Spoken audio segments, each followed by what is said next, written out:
네, 윤석열 대통령이 일본 도쿄에서 기시다 일본 총리와 지금 이 시각 정상회담을 진행하고 있습니다. 한일 양국 정상의 셔틀 외교로는 12년 만의 만남인데요. 네, 자세한 내용들 오늘 최은미 아산정책연구원 연구위원과 함께 알아보도록 하겠습니다. 어서 오시죠. 안녕하십니까? 안녕하세요. 네. 자, 지금 이 시각 한일 정상회담이 진행이 되고 있습니다. 지금 일단 보니까 12년 만에 한일 양국 정상의 만남이거든요. 이번 방일의 의미, 한일 정상회담의 의미부터 한번 분석해 보도록 하겠습니다. 네, 우선 이제 우리 대통령이 일본에 방문을 한 게 양자회담만을 위해서 방문을 한 게 12년 만이다라고 하는 부분이 네. 굉장히 좀 만나는 것만으로도 의미가 있다 이렇게 말씀을 드릴 수 있을 것 같고요. 그리고 뭐 짧게 보면은 2018년도 10월부터 현재까지 한 5년, 4년에서 한 5년 정도, 그리고 길게 보면 2012년도 이후부터 현재까지 10여 년 동안 되는 그 기간 동안 한국과 일본의 그 관계가 굉장히 좀 안 좋았던 것을 고려를 해보면 안 좋았던 그 한일 관계를 이제 좀 돌려보는, 개선을 해보겠다라는 의지를 확인할 수 있는 자리라고 생각을 합니다. 여기에 더해서 지난주 3월 6일에 발표했었던 강제징용 대법원 판결 관련해서 해법 발표 이후에 열흘 만에 사실상 가는 거기 때문에 그때 부족했던 부분, 미흡했던 부분에 대한 어떤 그 후속 조치라고 해야 될까요? 이행과 그리고 보완 조치라는 부분까지 같이 포함해서 이야기가 될 수 있을 것 같아서요. 더욱 무거운 자리이기도 하고, 또 동시에 한일 관계 개선을 어떤 시작을 알리는 좀 굉장히 좋은 출발점이 될 수 있을 것도 같습니다. 네. 네, 말씀해주신 것처럼 이제 윤석열 대통령과 기시다 후미오 일본 총리의 정상회담이 우리나라 대통령 이제 4년 만에 이제 정상회담을 하는 거기 때문에 그 부분에 대한 굉장히 주목도가 높은데, 경색된 한일 관계의 전환점이 될 것이다라는 기대와 또 전망들이 많이 나오고 있습니다. 이 부분은 좀 양국에서 일치한다라고 보면 되겠습니까? 우선 오늘 우리 대통령이 일본을 간 거에 대해서 일본에서도 굉장히 이제 긍정적으로 바라보고 있고, 그리고 일본의 주요 언론들에서도 윤 대통령의 방일에 대해서 우호적인, 호의적인 그런 보도들이 많이 나오고 있습니다. 실제로 우리 그 대통령이 일본에 도착했을 때부터 실시간으로 이제 방송을 하면서 그렇게 좀 대대적인 어떤 관심을 보이고 있고, 예. 주요 언론사들 포함해서 뭐 어제 같은 경우에는 또 요미우리 신문에서 굉장히 많은 지면을 할애를 해서 대통령 인터뷰를 실었더라고요. 굉장히 이례적이라고 볼 수 있을 것 같고요. 그런 차원에서는 양국 간의 어떤 관계 개선에 대한 기대감은 분명히 반영이 되어 있는 것 같기는 한데요. 사실 아직은 조금 예단하기는 이르다 이렇게 말씀을 드리고 싶고요. 좋은 어떤 계기를 마련한 것은 맞습니다만은 국내적으로 아직 좀 해결해야 될 문제들이 있고, 예. 또 양국 간에는 워낙 이제 강제징용 문제 외에도 해결해야 될 문제들이 많이 있기 때문에 계속해서 논의하는 과정들이 좀 필요할 것 같다 이렇게 보여집니다. 네, 어떻게 보면 지금이 출발점이라고 볼 수도 있을 것 같고 예단하긴 이르다 이렇게 말씀해 주셨는데, 앞서 이제 한일 정상들이 만나서 모두 발언을 했습니다. 여기에서 셔틀 외교 재개에 대한 의견이 일치한다라고 밝혔거든요. 이 부분은 좀 어떻게 보셨습니까? 제가 어제 그 대통령 인터뷰를 내용을 확인을 하면서 가장 인상 깊었던 것 중에 하나가 예. 한국과 일본은 2시간 거리에 있지 않냐. 그래서 언제든지 필요하면 만나서 이야기할 수 있는 그런 이제 굉장히 가까운 나라다라고 이야기를 하신 게 좀 인상 깊었는데요.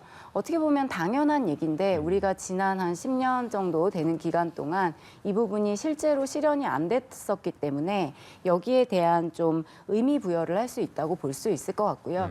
셔틀 외교가 굉장히 많이 얘기가 나오고 있는데, 셔틀 외교가 뭐 생각해 보면 굉장히 어려운 것도 아닌데 심지어 바로 옆 나라이고 많은 이해관계를 갖고 있는 한국과 일본이기 때문에 더 많은 대화를 해야 되는데, 오히려 그동안 이루어지지 않았던 것을 생각을 해보면 이 부분을 좀 복원되고 이제 재개되는 것만으로도 충분히 의미가 있고, 여기에 대한 한일 양 정상의 의지가 많이 반영되어 있다 이렇게 볼 수 있을 것 같습니다. 예, 셔틀 외교에 대한 어떤 진전된 이야기가 좀 오고 갔기 때문에 이후에 이제 기시다 총리의 어떤 여름 답방 가능성도 거론되지 않았습니까? 이 부분에 대한 가능성은 좀 어떻게 보고 계신지요?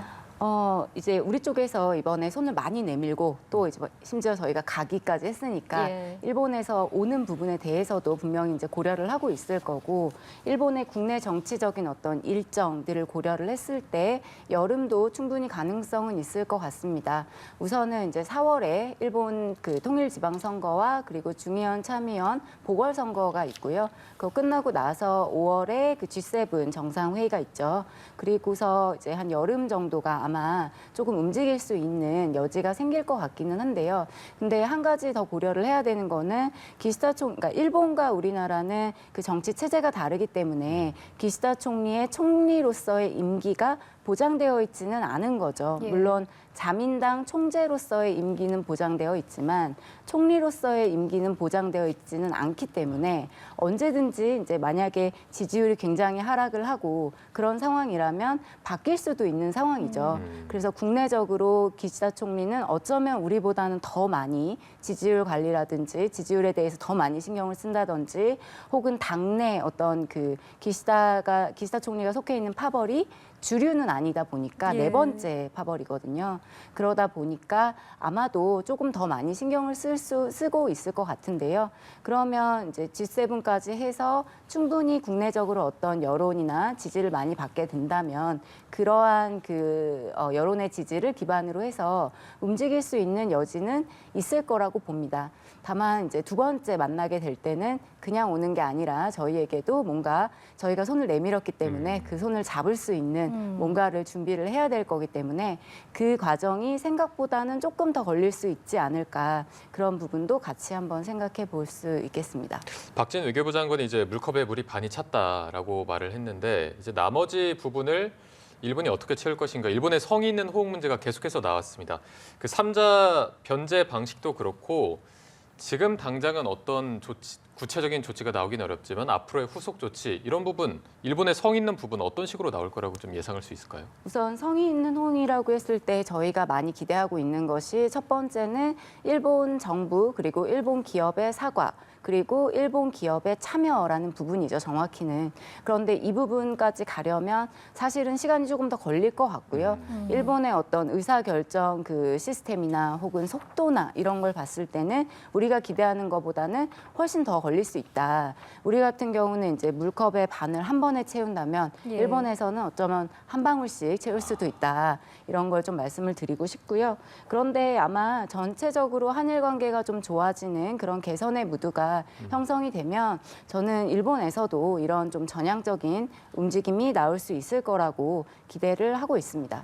예, 당장은 아니더라도 전향적인 어떤 변화가 있지 않겠느냐 이런 말씀이신데 이 제3자 변제를 이제 골자로 하는 우리 정부의 강제징용 배상해법 이행과 관련해서 한일 재계가 이제 미래기금 조성에 나선다 이렇게 밝힌 상황입니다. 미래 파트너십 기금을 창설해서 조금 더 미래지향적인 관계를 협력해 나가겠다 이런 말인데 과연 여기에 또 일본 피고 기업들이 과연 참여할 것인가 그 부분이 이제 가장 관심을 모으는 것 같습니다. 어떻게 좀 예상을 하세요? 이 부분도 마찬가지로 이제 좀 시간이 걸리겠지만 저는 어느 순간에는 참여를 하지 않을까라고 좀 기대를 하고 있고요.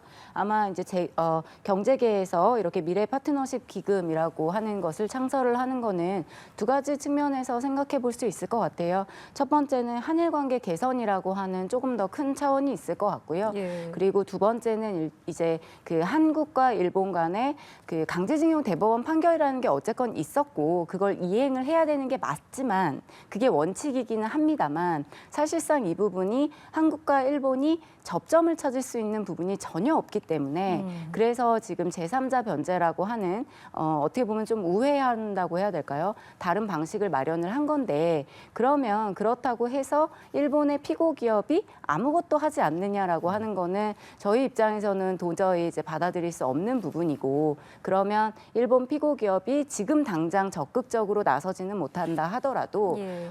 조금 시간을 두고 조금씩 이제 기여를 하고 참여를 하면서 일정 정도의 마음의 표현을 하지 않을까 생각을 해보고요.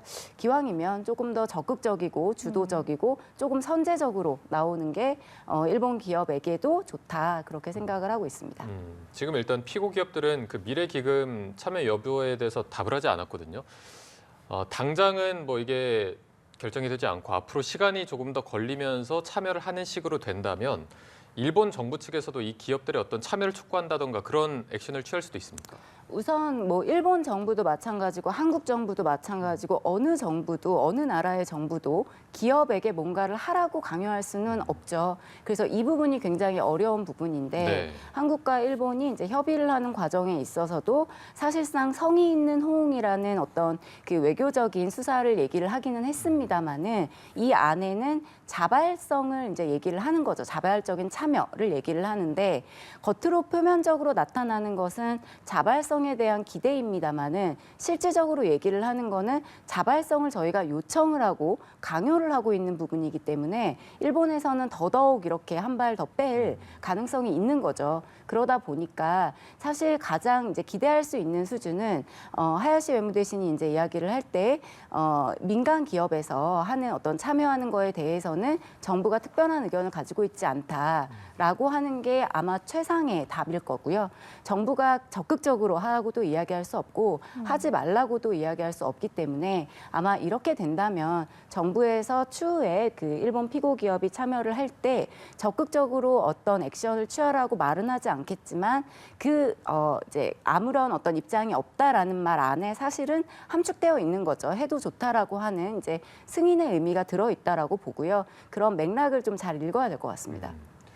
지금 계속 바뀌는 부분이 많아서 맥락 읽기가 쉽지 않은데 그렇다면 우리 정부는 일본 정부도 기업에 그렇게 어떤 의견을 촉구할 수 없고 그런 상황이라면 우리 정부는 계속해서 기다려야 되는 입장인 건지 좀 어떤 식으로 대응해 나가는 게 맞다고 보십니까? 뭐 역시나 이제 일본 정부가 일본 기업에게 강제로 뭔가를 어떤 액션을 취하라고 이야기할 수 없는 것처럼 마찬가지로 한국 정부가 또 심지어 일본 기업에게 어떤 액션을 취하라고 얘기할 수는 없죠. 그래서 이제 성의 있는 호응이라는 이 프레임이 그 수사가 나왔다라고 생각이 들고요. 그래서 사실은 기대할 수밖에 없다라고는 이야기는 하지만 하고 있습니다만은 예. 그렇다고 맹목적으로 계속 기다리는 것도 어려운 상황이고 그렇기 때문에 이제 한일 미래 파트너십 기금이라고 하는 이제 다른 차원의 어떤 아이디어가 나왔다라고 보고요. 요거를 그러니까 A라는 어떤 문제가 있었는데 그 A에 해당하는 A 프라임이라고 하는 답을 내면 제일 좋은데 그게 아니기 때문에 B라는 답을 가지고 온 거죠. 그래서 A와 B를 전체를 같이 놓고서 이거를 한일 관계 발전을 위한 혹은 지금 현안에 대한 문제 해결을 위한 해결책이라는 관점에서 조금 본다면 좀 받아들일 수 있는 여지가 있지 않을까 싶고요. 그리고 최근에 이제 암참에서 먼저 이제 기여를 했던 것 같아요. 기부를 했던 걸로 알고 있는데 그렇게 좀 분위기가 조성이 되면 물론 재단의 피고 기업이 직접 돈을 낼 것이라는 그 기대를 하기에는 조금 어렵습니다만은 그런 식의 어떤 기부의 행렬이 조금 동참이 되고 한다면 자연스럽게 어떤 지점에서는 할 수 있는 여지가 분명히 생길 수 있을 거다. 그리고 이게 어떻게 보면은 순환이 있는 거죠. 일본 네네. 피고 기업도 여론을 보고 있는 거고 여론은 또 일본 피고 기업을 보고 있는 거고. 예. 근데 안 좋으면 계속 안 좋으니까 악순환이 이제 반복이 되는 상황이다 보니까 결국에는 여론도 좋아져야 되고 그 여론을 보고 일본 피고 기업이 또 다시 어떤 액션을 취해야 되는 거고 이런 과정 속에 놓여 있다라고 봅니다. 알겠습니다. 한일 정상회담이 이뤄지기 직전에 일본이 수출 규제 조치를 해제했습니다. 이에 따라서 우리 정부도 일본에 대해서 제기했던 WTO 제소를 취하했는데 한일 정상회담을 앞두고 이 핵심 경제 현안 중 하나가 해결됐다 이런 평가들이 나오고 있습니다. 앞으로 좀 어떤 상황들 예상해 볼 수 있을까요? 네, 우선은 이제 윤석열 정부 들어섰을 때 가지고 이제 출발을 했던 문제가 세 가지가 있었죠. 강제징용 문제와 그리고 수출 규제 그리고 지소미아라는 부분인데 이 부분에 대해서는 포괄적으로 해결하겠다라고 하는 어떤 그 메시지를 계속 냈었고 이런 차원에서 오늘 이제 수출 규제 조치가 해제가 된 건데 아직 화이트리스트 화이트리스트국 복귀라고 하는 아직 과제가 하나 남아 있기는 합니다.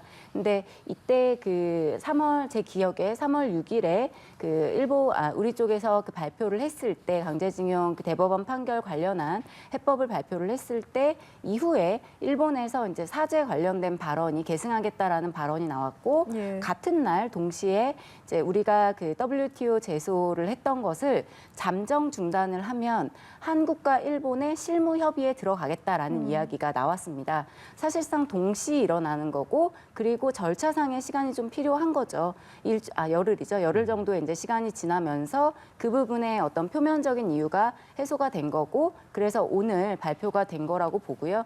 이런 식으로 이제 조금씩 단계적으로 나아갈 거라고 봅니다. 그래서 화이트리스트국 복귀로도 다시 그 부분을 복귀하는 것도 이루어질 것이라고 생각을 하고요. 예, 화이트리스트에 대한 논의가 남아있는 상황이긴 합니다만 한일 관계 개선의 물꼬가 좀 트였다 이런 말씀이신데 일본의 이 일방적인 수출 규제 때 우리 정부가 이제 지소미아 효력 정지를 또 발표했다가 유예하기도 했는데 자연스럽게 이제 수출 규제가 해제가 됐기 때문에 지소미아도 정상화로 좀 논의가 될 것이다 이런 얘기들이 많이 나옵니다. 어떻게 좀 예상하세요?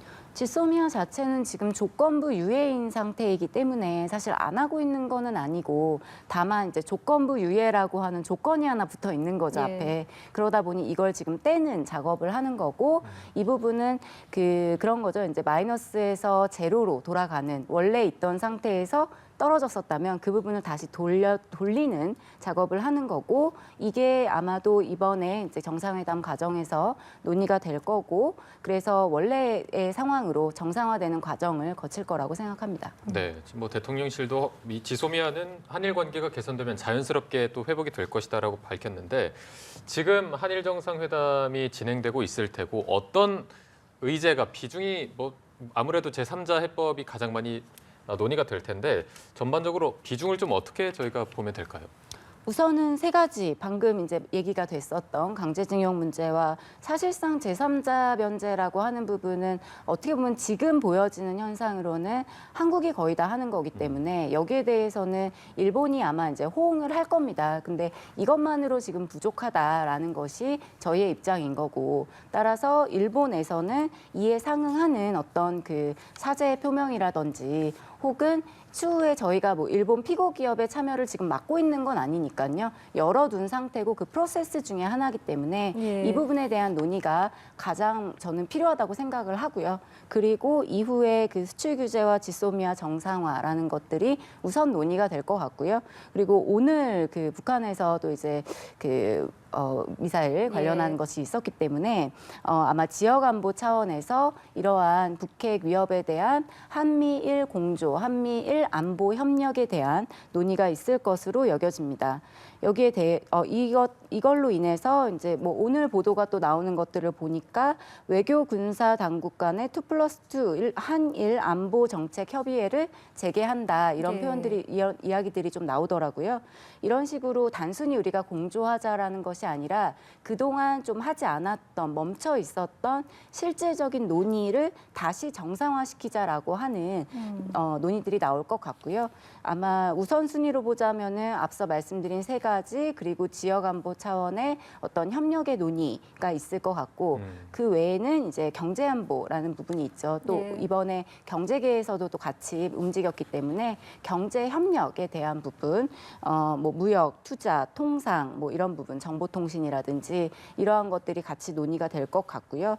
그리고 아마도 이제 어제 그 요미우리 신문에 나왔었던 대통령 인터뷰 그리고 서면 인터뷰 일본 언론들과 했던 예. 인터뷰를 보면 그때 또 하나 강조됐던 게 이제 글로벌 과제였거든요. 글로벌 과제라는 측면에서 본다면 뭐 환경이라든지 저희가 코로나19를 겪으면서 느꼈지만 보건이라든지 에너지라든지 아마 이런 부분들도 논의될 수 있을 것 같고 마지막으로 하나 더 혹시 추가가 될 수 있다면 예. 한일이 이제 사회문화적으로 공통으로 겪고 있는 과제들이 있죠. 대표적인 게 저출산 문제인데 일본에서도 꽤 이 문제는 크게 이제 중요하게 다루고 있는 부분이고 한국 또한 이제 저희가 출산율이 이번에 굉장히 낮게 나온 걸로 알고 있는데 그러한 부분들에 대한 어떤 같이 문제를 해결할 수 있는 방안들에 대한 논의가 좀 이루어지지 않을까 하고 예상해 봅니다. 네, 자 그리고 바로 조금 전에 이제 속보로 들어왔습니다. 네. 한일 정상 확대 회담이 바로 조금 전에 종료가 됐다는 소식이 들어왔고요. 이제 곧 공동 기자회견이 열릴 것으로 보입니다. 지금 다시 한번 전해드리면 한일 정상회담 확대 회담이 조금 전에 종료가 됐고 잠시 후에 지금 보시는 곳에서 공동 기자회견 한일 양국 정상이 각각 공동 기자회견을 할 것으로 보입니다. 예. 공동 선언이 아니라 한일 양국 정상의 각각 공동 기자회견 형식으로 잠시 후에 한일 정상이 발표를 하게 됩니다. 저희가 항상 앞서도 다룬 부분이긴 한데 한일 정상회담이 끝나고 나서 공동 선언문이 아니라 공동 기자회견 형식으로 이제 지금 보시는 곳에서 양국 정상이 발표를 하게 될 텐데 이거에 대한 좀 평가도 해볼 필요가 있는 것 같더라고요. 네, 이게 이제 처음에 한일 간의 정상회담이 있다고 했을 때 선언이 나올 것이냐, 아니면 성명이 나올 것이냐, 네네. 아니면 그조차 안 나오고 어떤 기자회견 형식으로 갈 것이냐에 대한 이야기들이 있었는데 결국에는 이제 기자회견으로 하는 것으로 이제 정리가 된 것 같아요. 그러면 이게 왜 선언이나 성명이 안 나오냐라고 했을 때는 네. 우선 선언이라는 것이 갖고 있는 무게감이 굉장히 크고 그 우리가 이제 가장 많이 언급이 되는 게 98년도에 있었던 김대중 오부치 공동선언을 이야기를 하죠. 그러면 사실 다음에 나오는 선언은 이 이상의 선언이 나와야 되는 거죠. 어떤 이제 방향성만 제시하는 선언은 글쎄요, 저는 지금 상황에서는 크게 그렇게 준비하는 것, 그렇게 하는 것보다는 조금 더 착실히 준비해서 제대로 된 선언을 내는 게 낫다라고 생각을 하고요.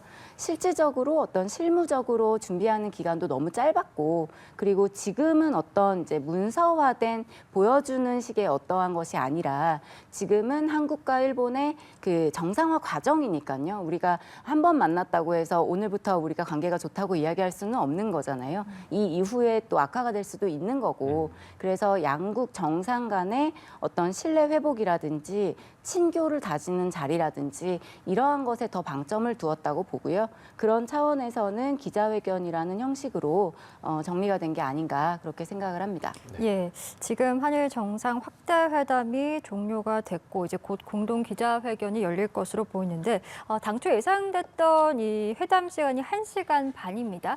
저희가 계산을 정확히 해보진 못했는데 조금 빨리 끝난 것 같아서 예상보다는 네. 이야기가 그만큼 좀 잘 됐다라고 봐야 되는 건지 좀 어떻게 보세요? 그러게요. 생각보다 좀 빨리 끝난 것 같기는 한데 그런 측면에서는 이미 사전에 이미 좀 조율이 많이 됐고 그래서 양 정상 간에 어떤 뭐 이론이 많았다라기보다는 의견이 일치하는 바가 많지 않았나 이렇게 조금 생각을 해봅니다.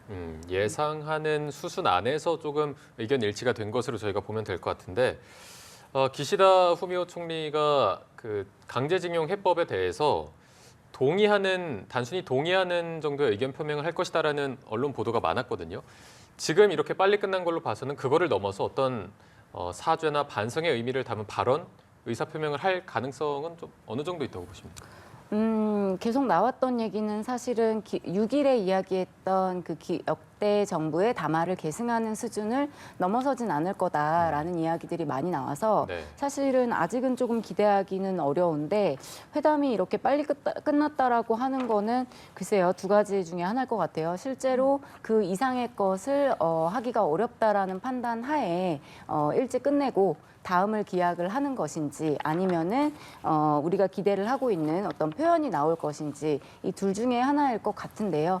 아마 이제 회담 내용을 좀 들어보면 회견을 들어보면은 더 확실히 알 수 있지 않을까 생각합니다. 네. 알겠습니다. 자, 확대 회담은 종료가 됐지만 정상 공동 기자회견은 예정대로 오후 6시 30분쯤 시작이 될 것이다. 이렇게 좀 전해지고 있습니다. 저희가 30분이 되면 또 바로 공동 기자회견 현장 연결해서 또 전해드리도록 하고요.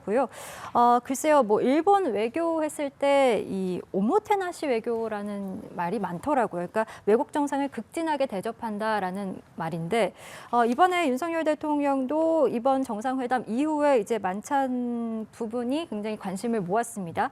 오늘 정상회담이 끝난 뒤에 대접할 메뉴가 이제 오므라이스다 이렇게 전해지고 있는데 글쎄요, 이 식사 대접에 대해서는 좀 어떻게 보고 계신지요? 네, 오늘 사실 처음에 정상회담이 결정됐을 때부터 만찬이 뭘까에 대해서 굉장히 많은 관심이 있었던 것으로 알고 있고요. 예. 그래서 결국에는 이제 그 스키야키를 만찬 첫 번째 자리에서 이제 식사를 하시고 그리고 그 다음 자리를 옮겨서 오므라이스를 드신다고 이야기를 들었습니다.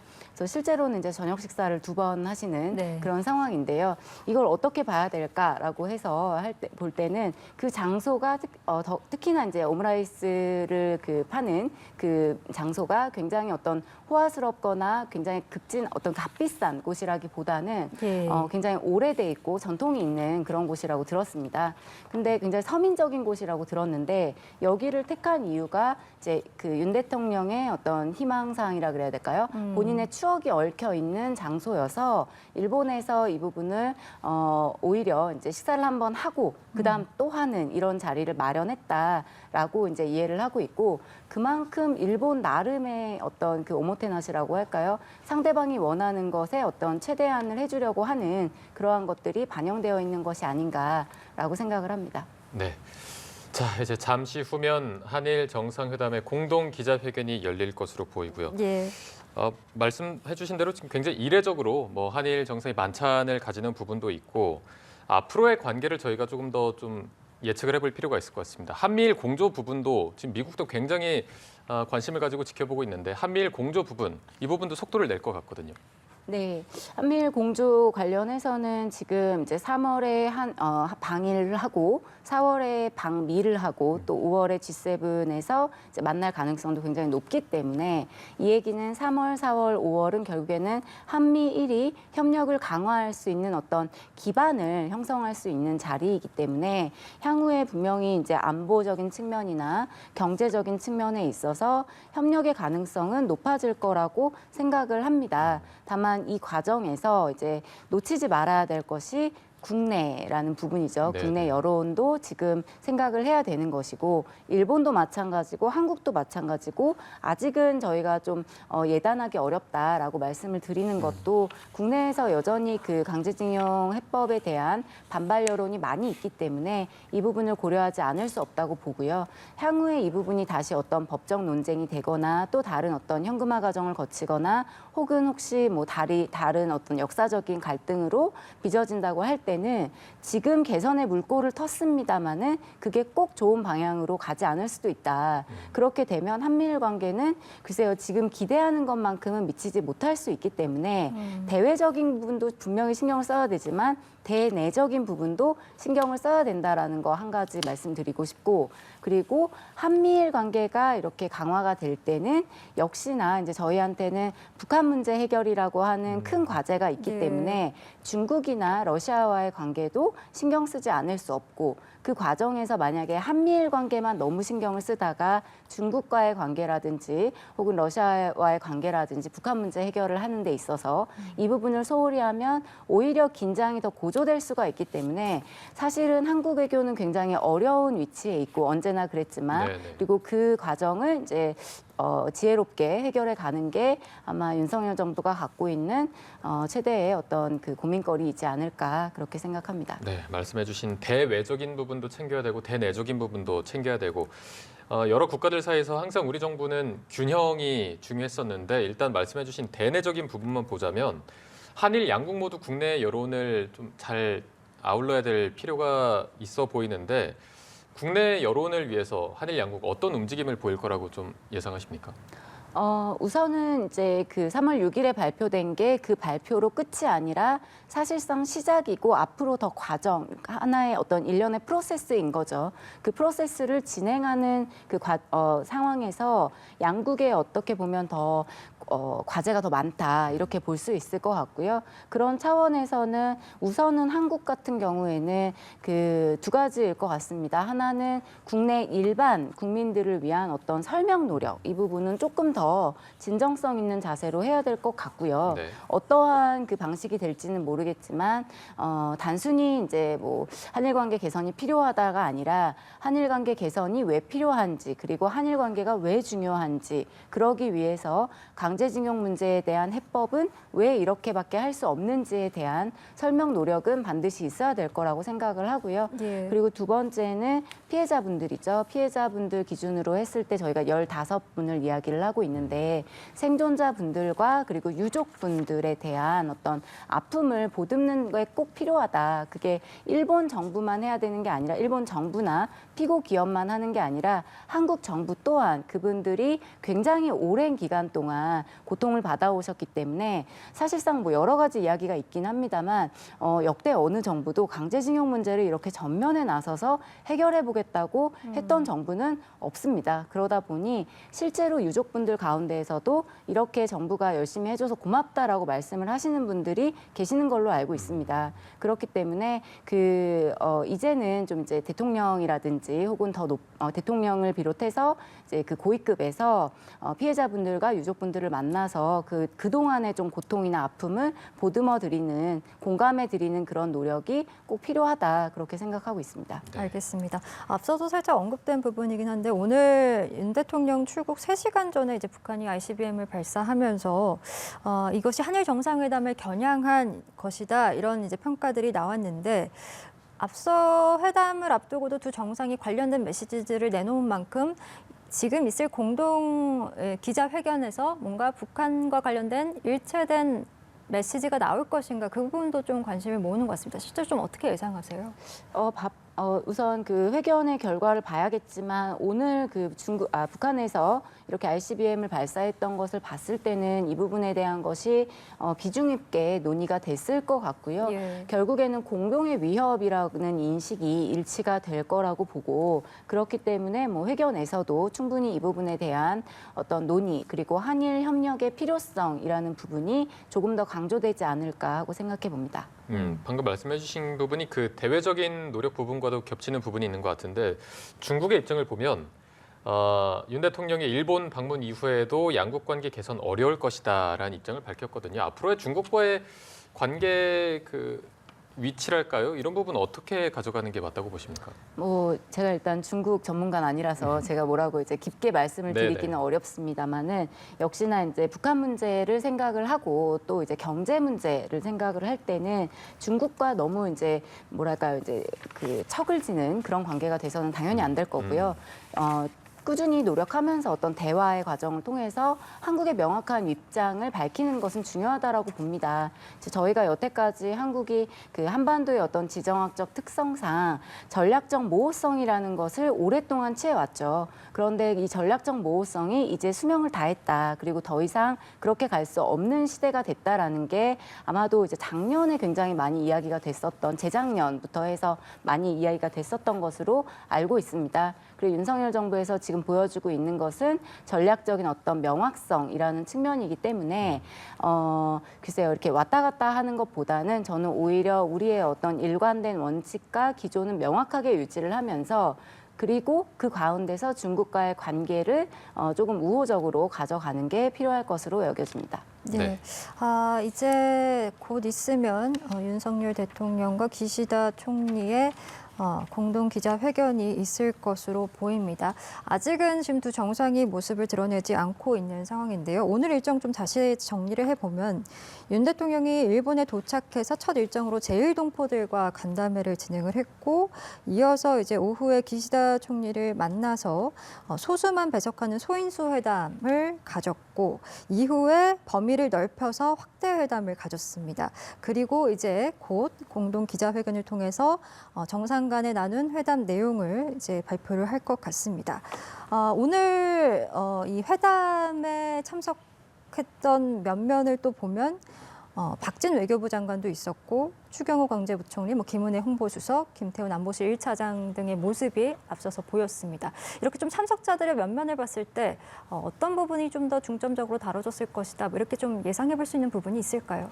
역시나 경제와 안보가 굉장히 중요하게 다뤄졌다라고 하는 것을 예측해 볼 수 있을 것 같고요. 이 부분이 사실상 한국과 일본이 공통의 어떤 이해를 갖고 있는 부분인 거죠. 그래서 여기에 조금 더 구체적인 논의, 앞서 말씀드렸던 경제 분야에 있어서의 어떤 협력, 그리고 안보 분야에 있어서도 단순히 협력하자가 아니라 기존에 저희가 지난 한 4, 5년간 멈춰 있었던 안보 대화를 재개하는 이러한 논의들이 같이 이루어진 게 아닌가라고 생각을 좀 해봅니다. 네.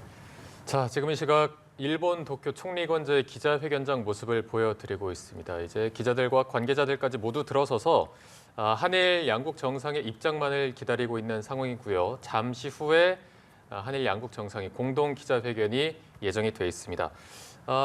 양국 정상의 확대 회담은 약 10분 전에 예정보다 조금 이른 시간 전에 끝났고요. 잠시 후에 공동 기자회견이 열릴 예정이고 말씀해주신 대로 이제 경제나 안보에 중점을 두고 논의를 했을 것으로 보이고 이제 양국 정상의 입을 통해서 저희가 그 논의 결과 내용을 들을 수 있을 것으로 보입니다. 이제 윤 대통령도 그동안 정체되어 온 한일 관계가 협력과 발전의 관계로 전환될 수 있는 유익한 논의가 되기를 바란다라고 밝힌 바 있습니다. 가장 그래도 관심 가지는 부분, 그 강제징용 해법과 관련해서 아까 말씀해주신 일반 국민을 상대로도 많은 설명이 필요하고 또 피해자들에게도 어떤 충분한 위로, 또 만족할 만한 배상법과 관련해서도 설명이 있어야 될 텐데 일본 관계 개선과 그 피해자 유족들을 좀 위로하는 측면이 같이 병행될 수 있는 부분인지도 좀 궁금하거든요. 일본과의 관계 개선이라고 할 때는 우선 저희가 생각해 볼 수 있는 거는 과거사 문제를 그럼 어떻게 할 것이냐. 그 과거사를 이게 두 가지로 나뉘는 것 같아요. 이제 과거도 있지만 그래도 미래로 나아가야 된다라고 하는 어떤 움직임과 그리고 과거를 직시하면서. 지금 이 시각 기자회견장 모습 보여드리고 있는데요. 기시다 후미오 일본 총리 그리고 윤석열 대통령이 현재 입장을 하고 있습니다. 한국과 일본의 정상회담 이후에 공동 기자회견 내용까지 보고 오셨습니다. 기자회견 내용과 함께 또 질문도 한 가지씩 있었는데 여기에 대한 얘기까지 계속해서 나눠보도록 하겠습니다. 먼저 오늘 나왔던 내용이 한 3가지 정도로 돼 있는 것 같아요. 김대중 오부치 선언에 대해서 좀 계승하겠다라는 것이 공통적이었고 또 북한과 관련해서 북핵 문제에 대해서는 함께 대응하겠다. 지소미아의 정상화 이런 얘기도 했고 마지막으로는 미래 세대를 위한 여러 가지 교류를 하겠다라는 부분이 좀 컸던 내용인 것 같은데 전반적인 좀 총평을 좀 해주신다면요.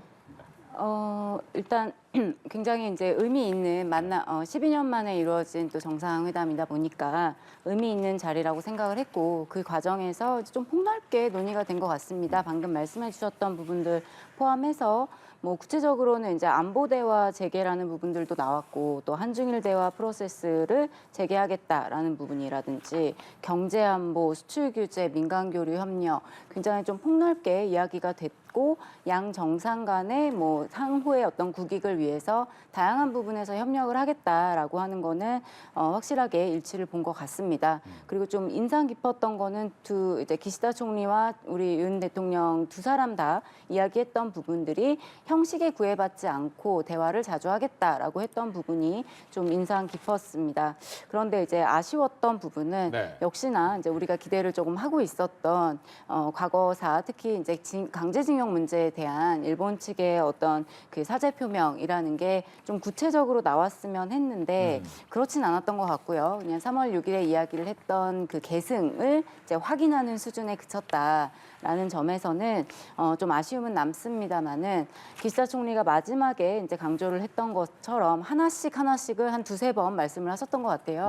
하나씩 해간다는 측면에서 앞으로 과제가 여전히 남아 있다 이렇게 좀 평가를 해볼 수 있을 것 같습니다. 예. 말씀해 주신 것처럼 제일 궁금했던 게 이제 배상의 문제에서 일본이 어느 정도 호응할 것이냐라는 부분이었는데 보니까 구상권이 이제 일본 기자에게서 나왔어요. 하지만 이 구상권에 대해서 명확하게 상정하지 않고 있다라고 하고 일본에서도 거기에 대해서 그렇게 생각을 이야기한 것은 또 어떻게 들으셨는지 궁금하네요.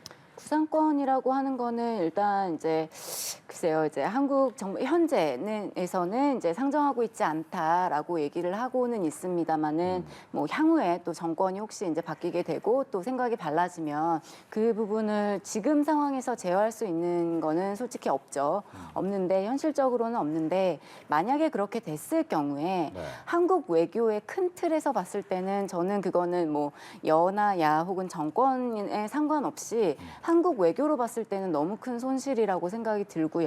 왜냐하면 이 부분은 뭐 정당하게 우리가 요구를 한다고 하더라도 국제사회에서 봤을 때 한국이 입장을 바꾼다라고 보여지기 때문에 그 부분에 대해서는 조금 이제 뭐 정쟁 싸움이라기보다는 좀 신중하게 고려를 하고 현재 우리가 정한 어떤 방침을 이어가는 게 우리의 국익에도 더 맞다라는 생각이 들고요.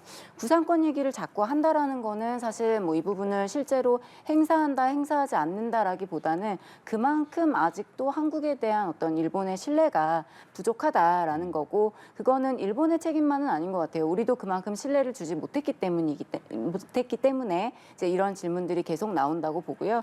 이 부분은 앞으로 이제 조금 더 신뢰 구축 관계를 조금 더 형성해 가면서 노력해야 되지 않나 그렇게 생각합니다. 네, 윤 대통령도 오늘 공동 정상회담을 하기 전에 외신들과의 인터뷰에서도 구상권 행사를 상정하고 있지 않다라고 언론 인터뷰를 한 바 있는데, 이번에도 또 질문에 대한 답변에서 다시 한번 그것을 강조를 했단 말이죠. 좀 확고해 보입니다. 네, 구상권은 이제 계속 얘기가 나오는 것이지만 이제 그만큼 우리가 일본에게 확신을 주고 있다라고도 볼 수 있을 것 같고요. 네. 그만큼 이 문제는 사실상 뭐 여러 가지를 검토를 했던 것으로는 알고 있습니다만은 해법을 찾기가 굉장히 어렵고 한국과 일본이 접점을 찾을 수 없는 곳에서 협의를 시작을 했었기 때문에 결국에는 이렇게 조금 다른 방향으로 좀 전체적인 한일 관계 혹은 한국과 일본의 국익이라는 큰 틀에서 해결을 하겠다라는 의지를 표명을 한 거라고 여겨집니다. 네, 말씀하신 것처럼 이제 국익에 대한 질문은 이제 우리나라 한국 기자에게서 나왔습니다. 과연 이번 회담으로 얻은 국익이 뭐냐라고 했을 때 한국과 일본의 국익은 제로섬이 아니다, 윈윈할 수 있다라고 이제 대통령도 말했고, 기시다 총리 역시도 갈수록 이제 교류를 확대해 나가는 것이 더 이익이 좋아진다라고 봤는데, 즉 많이 부딪히는 접점이 많아지면 이익이다 이렇게 보는 거에는 의견이 합치한 것 같기도 하고요. 어떻게 보셨습니까?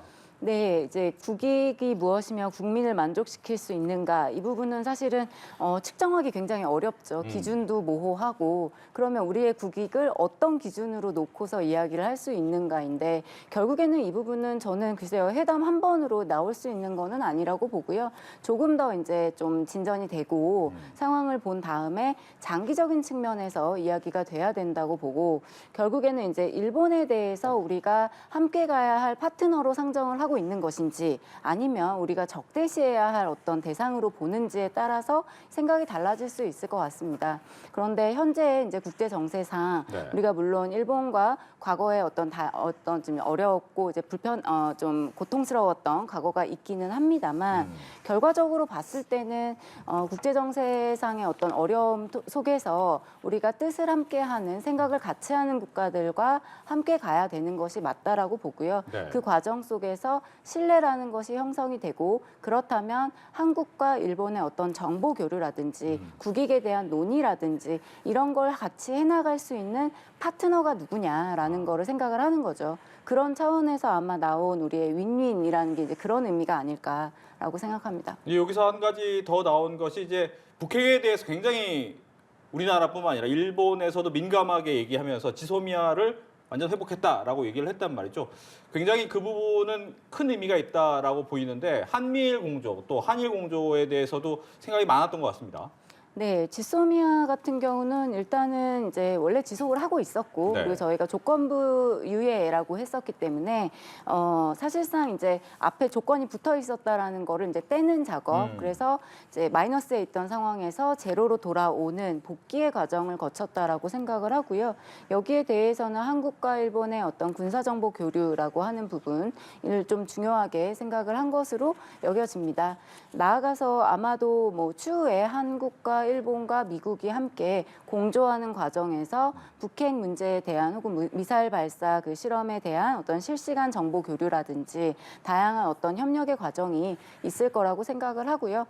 협력을 하게 되는 데는 뭐 여러 가지 이유가 있겠습니다만은, 첫 번째는 이제 공동의 이익이 있느냐라는 부분일 거고, 두 번째는 공동의 위협이 있느냐라는 거겠죠.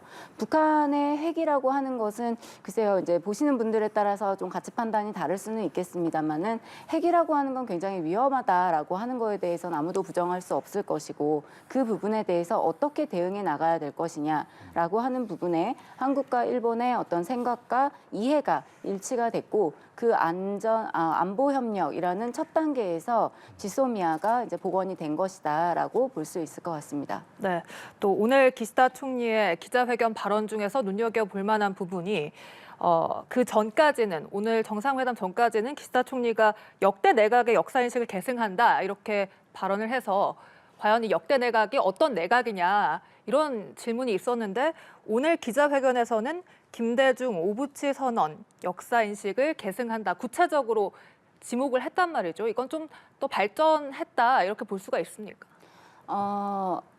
마지막에 아마 기시다 총리가 얘기했던 하나씩이 아마 일본의 어떤 문제 해결 방식을 대표적으로 보여주는 게 아닌가 싶거든요. 한술에 그러니까 바로 이렇게 뭔가 전향적인 어떤 태도 변화를 기대하기 어렵고요. 사실상 어떤 일본의 의사결정 과정이나 혹은 진행되는 것들을 봤을 때는 저는 그 부분만 보더라도 일본에서 이게 열흘 만에 좀 달라진 변화 있잖아요. 네. 그래서 좀 긍정적으로 평가를 해보자면 일본 입장에서는 어렵게 한 걸음 내딛었다라고 볼 수 있을 것 같고요. 다만 이 부분이 한국의 기대치에는 너무 미치지 못하죠. 김대중 오부치 공동선언에서 나왔던 역사 인식이 무엇인지를 명확하게 읽어주는 게 저희는 네. 필요했다라고 생각이 들고 특히나 강제징용 그 피해자분들께 위로의 말을 건네는 거는 너무너무 필요한 과정이었다라고 보는데 네. 그 부분에 대한 언급이 전혀 없었기 때문에 아마도 다음에 셔틀 외교 복원을 이제 재개를 하면서 한국에 오셨을 때는 그 부담감을 가지고 오셔서 발언을 해주시는 게 좋고 그게 더 우리한테도 의미가 있을 것 같다라는 생각이 듭니다. 알겠습니다. 한 가지 질문만 더 드리면 보면 이제 이 윤석열 대통령이 이야기했던 것 중에 하나가 인도태평양 전략을 공통적으로 얘기했습니다. 한국의 인도태평양 전략 그리고 일본의 인도태평양 전략. 결국 미국과의 관계에 대한 부분도 고민이 많았다라는 부분이 이 부분에서 좀 보여지는 것 같거든요. 이 부분도 좀 설명을 해주시죠. 네, 한국의 인태 전략에 대해서도 이제 저희는 이제 작년에 발표를 했고, 최근에 발표를 했고, 일본에서는 워낙 이제 예전부터 얘기를 하고 있었지만 올해 봄에 또 인태 전략 관련된 어떤 그 보고서라고 해야 될까요? 이런 게 나오는 걸로 알고 있습니다. 그런 차원에서 봤을 때는 양국의 물론 이제 인태 전략이라는 걸 놓고 봤을 때는 미국을 고려를 했다라고도 볼 수 있지만 네. 사실 인도태평양이라는 그 자유롭고 열린 인도태평양이라는 거는 일본에서 먼저 얘기한 단어이거든요. 그 부분을 봤을 때는 이제 일본이 바라보고 있는 어떤 지역의 방향과 한국이 바라보고 있는 지역의 방향이 일치하고 있다라는 것을 조금 더 보여주고 있다라고 볼 수 있을 것 같고요. 물론 그 과정에서 미국에 대한 고려도 있었을 거고 미국에서도 인태 전략을 열심히 이제 추진을 하고 있기 때문에 이러한 것을 좀 고려를 해봤을 때는 단순히 미국뿐만이 아니라 뭐 그 외 여러 국가들에서도 인태 전략에 많은 관심을 보이고 있기 때문에 그만큼 같은 가치를 공유하는 국가들과 앞으로 협력의 저변을 좀 확대해 나가겠다라는 의미로 해석할 수 있을 것 같습니다. 네, 알겠습니다. 지금까지 최은미 아산정책연구원 연구위원과 이야기 나눠봤습니다. 오늘 말씀 고맙습니다. 고맙습니다. 감사합니다.